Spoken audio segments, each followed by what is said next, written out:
Welcome back to 1000 English Grammar Rules Explained, where I'm going through rules for adjectives and looking at when you can finish a sentence with an adjective. And one place where you could do this is with quantity words.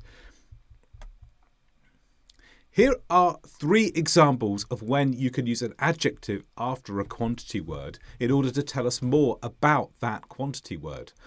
One example that we use all the time at a very basic level is years old.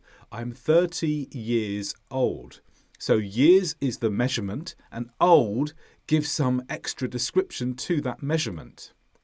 We often use these adjectives when there is a contrast to be made. You can either be old or young. Now, when we say our ages, we rarely say young, although it has become a trend for some people who are older to describe themselves as being 70 years young, simply to get away from the word old.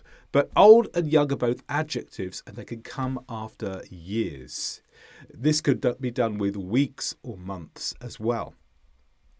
Another example is this. The man was 2 meters tall.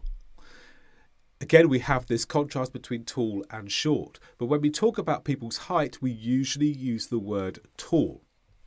And with kilometers or other measurements to do with length, we can also use adjectives after those. For example, the field is 3 kilometers wide.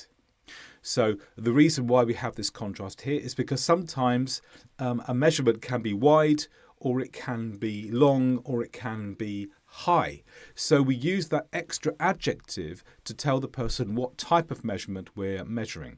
You can't do this with all quantities. Not all quantities work in this way. But with these 3 words, we can put the adjective after the measurement in order to give more information about that measurement.